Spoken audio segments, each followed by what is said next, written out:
right, morning, everybody. My name's Aaron. I am an elder here, so I'm not Jonathan. Jonathan is out this week, so you're stuck with me. 30 minutes, you're stuck with me. So bear with me. It'll be over. Jonathan will be back next week, and it'll all be over. So Jonathan, the last 2 weeks, has been talking about Isaiah 53, which is the suffering servant, which of course is talking about Jesus, right? So I thought we'd just continue on the same theme. Let's fast forward a few hundred years from Isaiah to the actual resurrection. There we go. All right. I just want to show how central the resurrection is to Christianity. So in the 1 Corinthians passage, let me read that. And if Christ has not been raised, your faith is worthless. You are still in your sins. Then those all who have fallen asleep in Christ have perished. If we have hoped in Christ in this life only, we are of all men most to be pitied. So let's take a look at that first part, right? If Christ has not been raised, your worth is faithless. I looked at a survey from a few years ago, a Barna survey, surveyed a few thousand people, and found that 62% of people just think faith is all that matters. Just having some kind of faith is all that matters. Now, I think that's what they mean by that is, the other religions, as long as you have a faith in some religion, you're good. But I always wonder what that means. Can you have faith in Elvis? He's also the king. Where will that get me? But Paul is pretty clear about this. If Christ has not been raised, your faith is worthless. We shouldn't be meeting here. We're here because of the resurrection. If the resurrection shouldn't happen, there's no need to ever miss a 10 o'clock Seahawks game. We should be pitied for coming up and showing up here. This is about the resurrection. So the resurrection has not happened. We should be pitied. But what's interesting about this, I think, for me, is that it rests on a historical event. Most people in history who, start these kind of movements, religious movements, rest on a single person.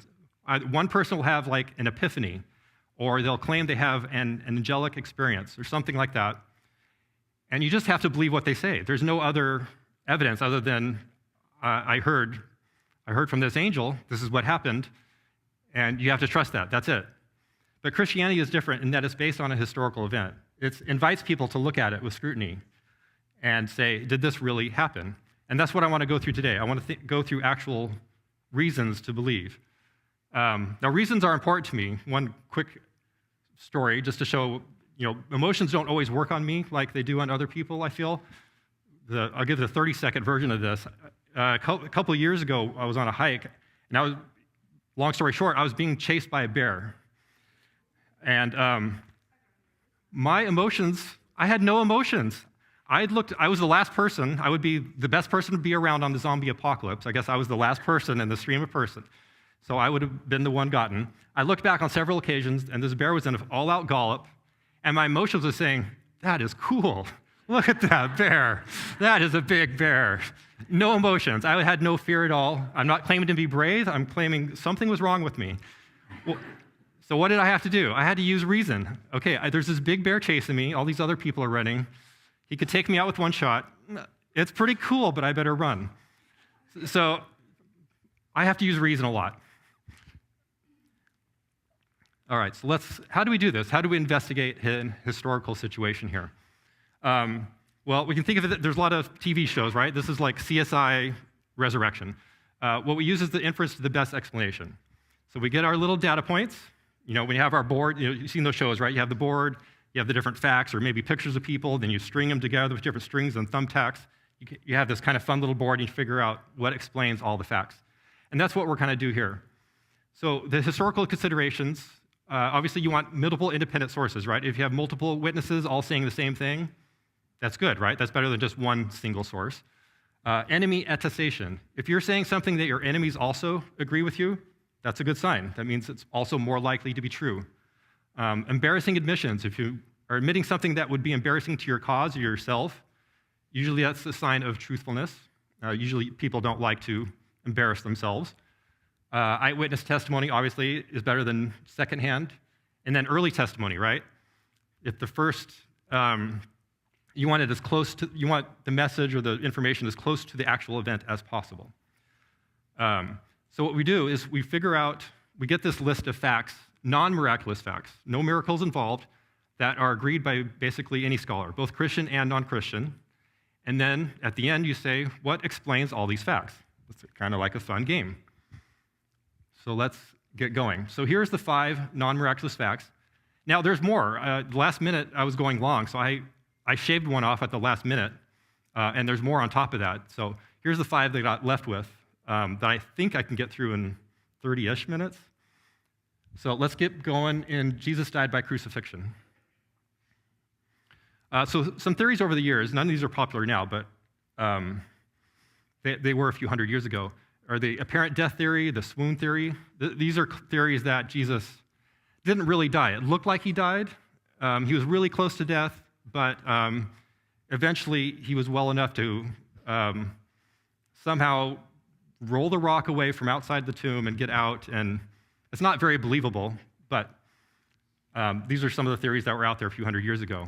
Also, it's good to note maybe the Muslims have a version of this. They don't believe that Jesus was resurrected. I think they believe someone was switched out, and so it was a body double. It was probably the most popular take on that.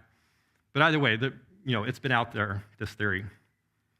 But this is one of the most agreed upon facts there is.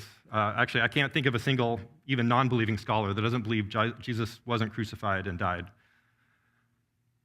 Reason number 1, many independently attested sources.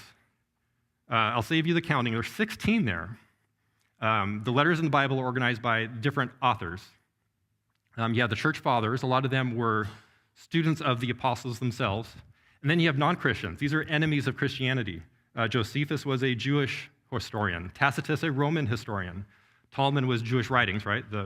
And Lucian was a satirist, a Greek satirist. Non-Christians are talking about attesting to the death of Jesus. For reference, 16 is a crazy number. Augustus Caesar, the first Caesar of the Roman Empire, right, is a super prominent historical figure, lived between 27 BC and 14 AD.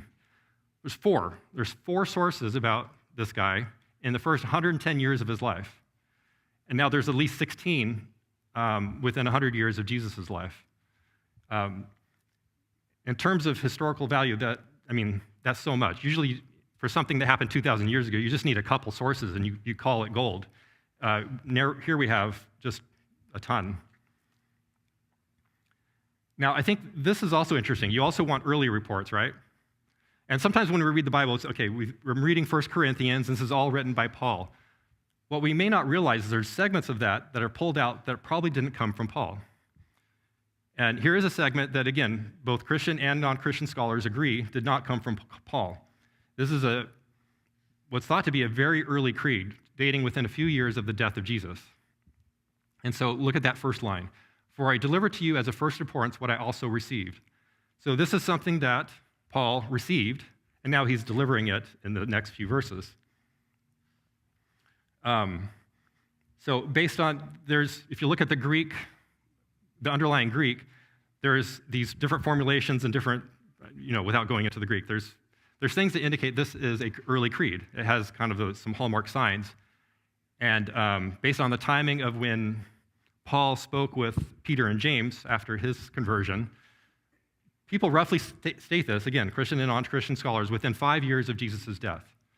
This is quite amazing, right? This is 2,000 years after the event. We have this little piece of writing that dates within a few years of Jesus. This is, from a historical perspective, this is quite amazing. And what do we see in this creed? Christ died for our sins according to the Scriptures. So the earliest Christian teaching in the creed, very early on, says that Christ died. And that's all we're saying in this fact anyway, right? I'll be coming back to this creed several more times because it's so important, right? Just having something this close. A dissimilarity. This is an historical thing where if something comes about that is completely different than what was expected, it's more likely to be true. In this case, it was Jesus was very different than what was expected, right? The Jews weren't expecting a crucified Messiah. That concept did not exist. They were expecting a political military liberator, right? They were under Roman rule. They were expecting to come along, shock and awe, destroy, and basically Israel end up with the preeminent nation in the world. That didn't happen. Embarrassment. Again, if you want to make something up, you want to make up something that's marketable, right? You got to have a marketing department, right? You want people to believe it, buy into it. You want to share your ads on YouTube. But these three things would be tough, right? Advertising a Messiah that is crucified. Look at Deuteronomy 21:23. For he who is hanged is accursed by God. It's a little tough to market an accursed Messiah. I know. I'm not in marketing, but I think it would be. Also, the disciples. The disciples were the leaders of the church, right? But it doesn't paint them in a very good situation. The disciples disappeared. Jesus died. They are out of here. They are scared. You don't usually want to paint your leaders as, fearful. And then women were the first eyewitnesses. Now, this would greatly hurt their case in the first century because women weren't considered to have valid testimony. Now, I am not going to read those out loud because I don't want my voice recorded saying these things. But if you can read it up there, you can read yourself. They're not very nice things to say. Just as a note, it's not that my wife is a far better eyewitness than I am. Several years ago, like a decade ago, I would take the kids to the park, and I would hardly ever come home with shoes on. Their shoes were always missing.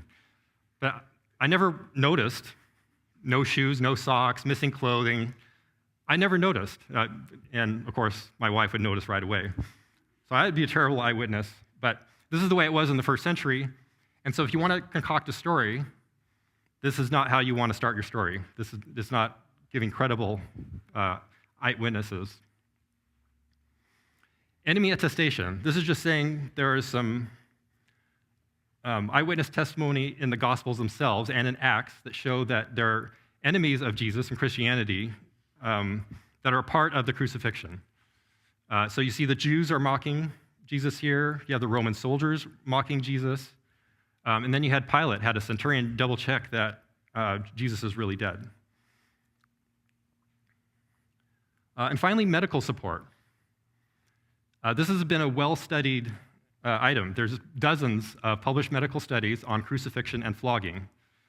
I'm going to quote just one of them here from the Journal of American Medical Association. For one, the flogging itself could be very deadly, right? 39 lashes that can rip your skin off and make you very bloody. Crucifixion eventually leads to asphyxiation. You end up, you can't breathe. So you end up So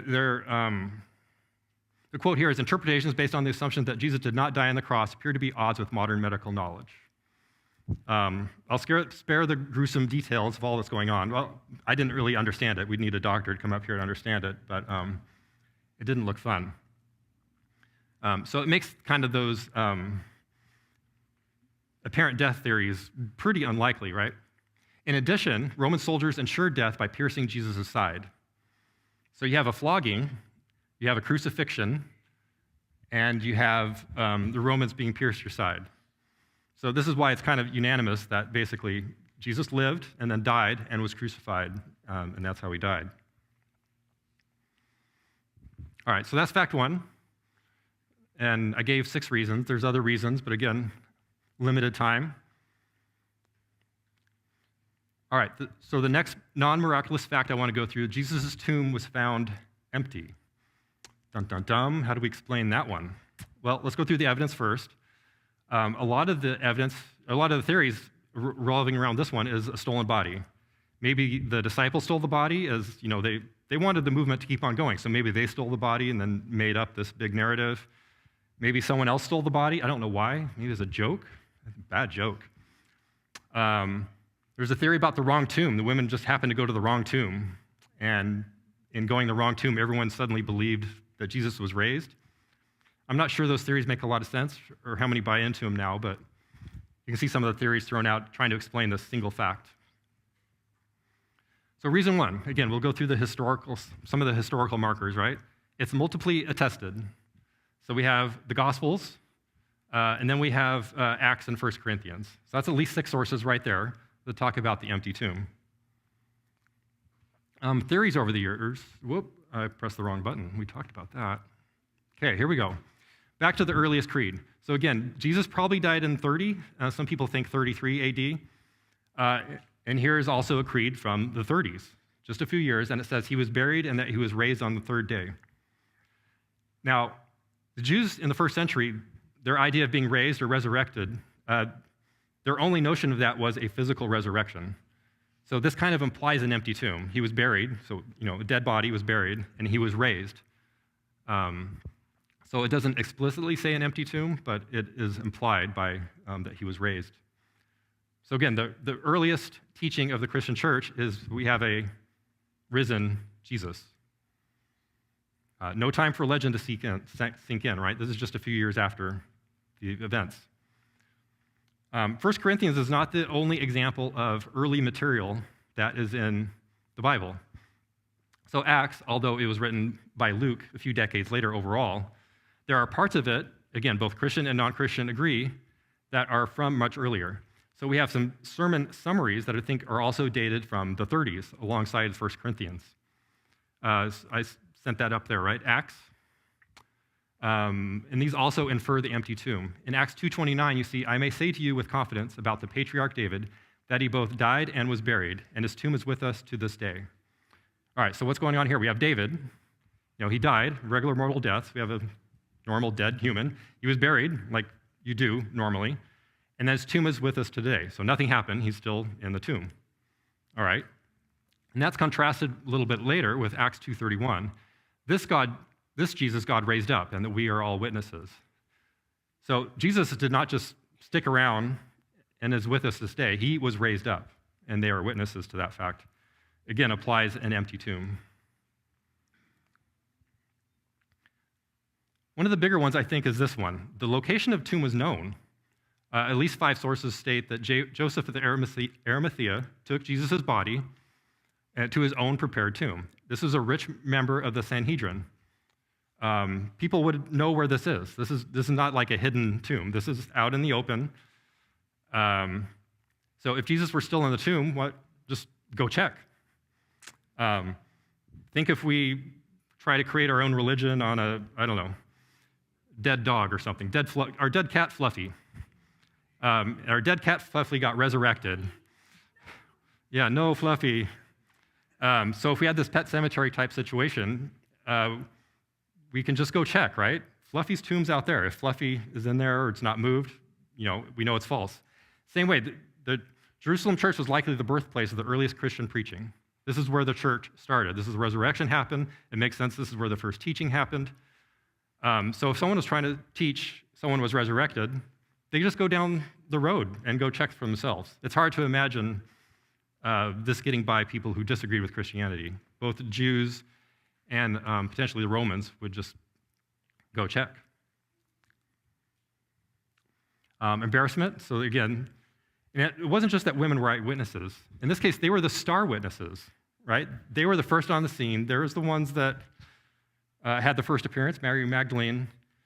They are the star eyewitnesses. That doesn't make very good, believable marketing for first century Jews. But yet, there it is. They were the star eyewitnesses. And finally, the last reason I'll list here is there's a Jewish argument, even contained within the Bible, that someone stole the body, right? While they were going, behold, some of the guard went into the city and told the chief priests all that they had taken place. And when they had assembled with the elders and taken counsel, they gave a sufficient sum of money to the soldiers and said, tell people his disciples came by night and stole him away while we were asleep. Okay, so even the stolen body is kind of the story that is being circulated is presuming the empty tomb.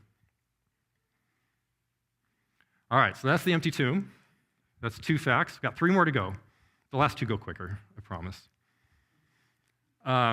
Okay, this one. The disciples believe they saw Jesus alive after crucifixion. It's a key thing to note here, we're not saying that Jesus was alive after crucifixion. We're just trying to say the disciples really believed it. So why would we say that? And there's some theories over here, and they almost always go to some kind of psychoanalysis. There's hallucination, illusions, objective visions. They ate some bad food, and suddenly they're seeing things altogether. Now, there's some interesting things about this, is that usually, like when you have a dream, right? These are dreams internal to your own mind. They're internal, your own mind, right? They're subjective experiences that only you are experiencing. You can't wake up from a dream, go elbow your partner and say, hey, come join the dream with me. This is a lot more fun than... And it doesn't work that way because they're internal to the mind. So a lot of these have the problem is that they're trying to explain away a miracle with another miracle, and that these things like group hallucinations just don't exist. You can't have everyone's mind all thinking the same thing. It just doesn't work that way. So let's go through it in order. The disciples abandoned Jesus. So at his arrest, boom, they're gone, right? And they all left him and fled. That didn't take long. Of course, Peter denies Jesus 3 times, right? That's famous. But then I like this one the best, though, in John. This is right after a post-mortem appearance of Jesus. So this is, the men are hiding after the empty tomb and after an appearance to Mary Magdalene. So when it was evening on that day, the first day of the week, and when the doors were shut where the disciples were for fear of the Jews. So they were afraid of the Jews still. Just the fact that there is an empty tomb and that there was an appearance to Mary, that did nothing. They were still scared. That was not enough to flip the disciples into what they became later. So we have evidence to show that there was this before picture, right? And then we have lots of evidence on the after picture. So the after picture, there was a turnaround.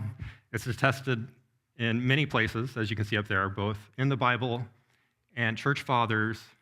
And there's some fun letters between Pliny and Emperor Trajan as well, which are obviously, those are not friendly to Christians.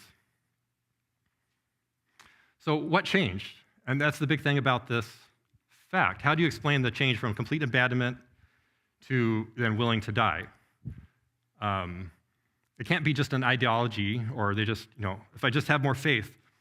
No, something happened. They had an experience. They were convinced they had seen a risen Jesus, someone who conquered death, resurrected from death, and that is what changed them. Now, what explains that is, that's what we talk about later. But they had that experience. Again, the earliest creed, right? He appeared to Cephas, which is Peter in Aramaic, and then to the 12. So the earliest recordings in church teaching also include this fact. And then they were martyred for their belief, right? John was exiled, but the others were martyred. And you can see there's reports of that in the church fathers. There's a list there, right? Clement of Rome, Polycarp, Ignatius, etc. So the question is, would all of them trade their life for a lie? Now, most people reply at this point, there are people who, for their faith, they'll go and die, right? Suicide bombers is kind of a top one. So what does that say about Jesus? What about those who do die for their beliefs? And all we're saying here is, dying for your belief is usually that person's pretty sincere about it, right? That means just that they believe it. It's probably unlikely people are willingly dying without believing that, what's going to happen to them is not true. Liars do not make good martyrs. The disciples would have been in a great position to know exactly what is true and what's not. So all 10 of them dying for a cause they know is false just doesn't make a whole lot of sense. Yeah, just believing it does not make it true. All right, so that is the third fact, right? The disciples believed. All right, well, these can go a little quicker. The disciples is one thing, right? So the disciples followed Jesus throughout his ministry. And so it's easier to concoct up little psychological games, right? Again, think like a detective. They're trying to think motivation. Maybe Maybe they were trying to gain power. Maybe they liked the rush, the ride of the ministry being successful. So maybe they concocted it, or maybe they, mentally they couldn't live without Jesus. But it's a little bit harder for James and Paul because they didn't believe. They were not believers during the life of Jesus. In James, we see that Jesus' family in general were not believers. In John 7:5, for not even his brothers were believing in him. There's no data to indicate anyone in his family believed Jesus before his resurrection. But then again, like the disciples, there's a conversion from skeptic to believer. And not just believer, he's a leader, right? He seems like a prominent figure in the church in Jerusalem alongside Peter. And we see that in the earliest creed, 1 Corinthians 15:7. Again, he was martyred for his belief. We have attestation from 3 sources that was around 62 AD. And there's some element of embarrassment here too, right? Jesus' own brother didn't believe in him. I mean, that makes sense. There's a sibling thing going on here, right? It's kind of hard to admit your sibling is the son of God. So that makes sense, but it's probably still an embarrassment. Okay, the last non-miraculous fact is Paul. Now, Paul was a famously zealous unbeliever, right? Both in the reports in Acts written by Luke and by his own admission, he went after the church.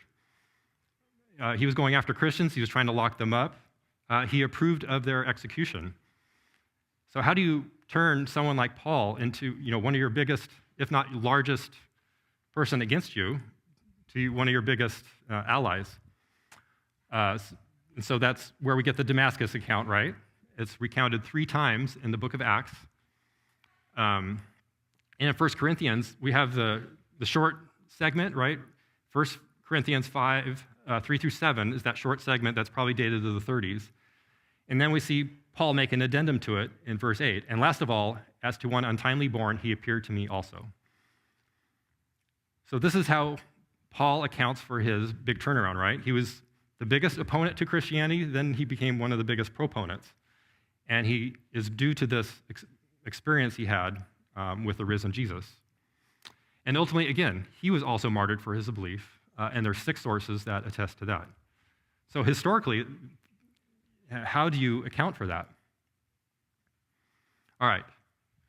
Now, what can account for all these facts, right? So now we got our board. We have our 5 little facts. We want to figure out how they tie together. Let's go through some of the older theories and just see. What I want to do is I want to say that let's say these theories are true. Let's say we missed something. We didn't look at the evidence correctly.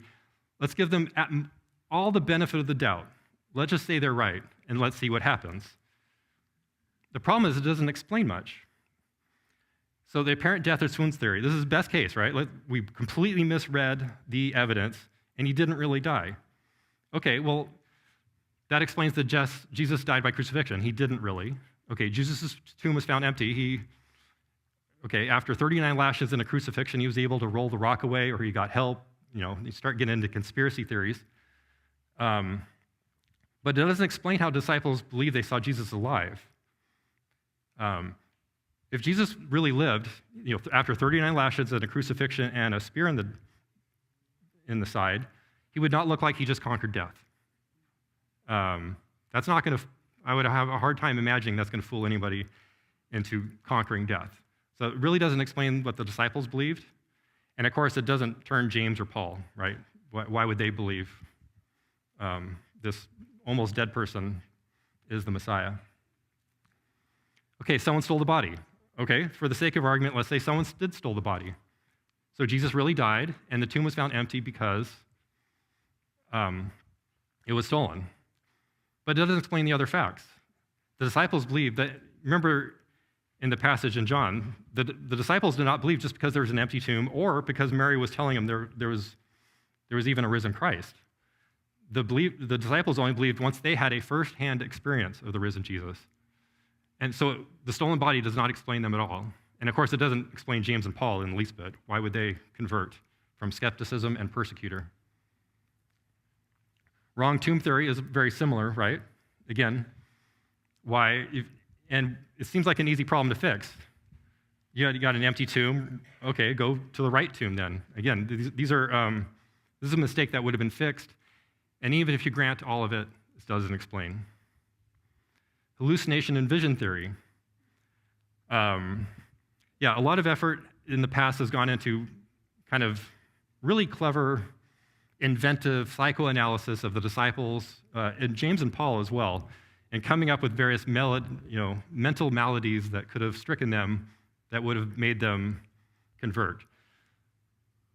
Okay, but even if you grant all those, which has no evidence whatsoever, you still have an empty tomb. And can you really explain the disciples, James and Paul, all converting? James and Paul have no reason to convert. The copycat theory, this is one I had to gut out for the sake of time. This is where all of it's made up. It's just borrowed. This is popular. I can't think of a single scholar that believes this, but it's popular on the internet that somehow Christianity just borrowed from earlier pagan mythologies. Not only is that completely false, it's been found false for well over 100 years through study of all these other ancient mythologies. It doesn't explain anything. It could explain Jesus died by crucifixion, right? He died, but then they made up this legend about it. It doesn't explain anything else. So even if these theories are true, it can't explain the facts. So the big problem is here, the only way to explain the fact then, we're proposing the resurrection, is a miracle. And I think this is where people get hung up. And David Hume made this opposition really popular, right? The philosopher from a few hundred years ago, right? He gave the hypothetical example of Queen Elizabeth dying. Before and after her death, she was seen by her physicians, her successor was acknowledged and proclaimed by the Parliament, and that after being interred a month, she again appeared, resumed the throne, and governed England. Should not have the least inclination to believe so miraculous an event. So why would Jesus be any different? Hume's main thing was that experience, our everyday experience says that people don't rise from the dead. We can't argue with them there. They don't. So why would Jesus be any different? Why would we agree to Jesus being resurrected when all these other random people, we wouldn't believe them? So I think it has to do a lot more with religious context. And I will list 4 real quick.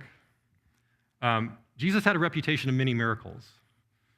Now, other people in history have had a reputation of miracles, but note that reputation has only been developed well over 125 years after the alleged events. In other words, that reputation arises out of legend and myth. You start to add more things over time.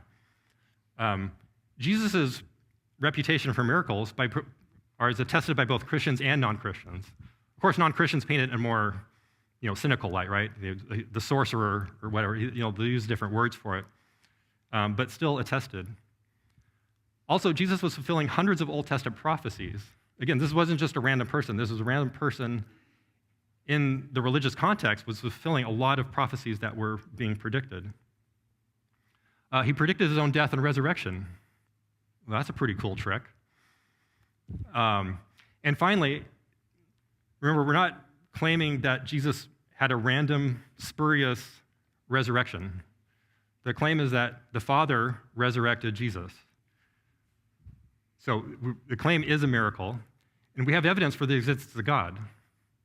And we're not going to go through that today, or we'd have to stay a little later. But so in this context, it's not did a spurious resurrection happen. Did God the Father have good reason within this religious context to resurrect Jesus? Can make sense. Resurrection wasn't just a random event to a random person at a random time. It was a very specific person at a very specific time. So the resurrection, kind of clicks all the boxes, right? And Sunday morning, you're not going to come in and be surprised that I'm going to say something like that. But as a fun game, go come up with something better. Take the 5 facts. There's more facts, but just stick with these 5 and try to come up with something that explains the resurrection without an actual resurrection. Many people have been doing it for hundreds of years. Don't feel bad for trying. It can be a fun little game. What you're going to end up with, though, is something that's majorly ad hoc, that there's no evidence for it, and you're going to have all sorts of different disjointed pieces to try to explain all these different things together.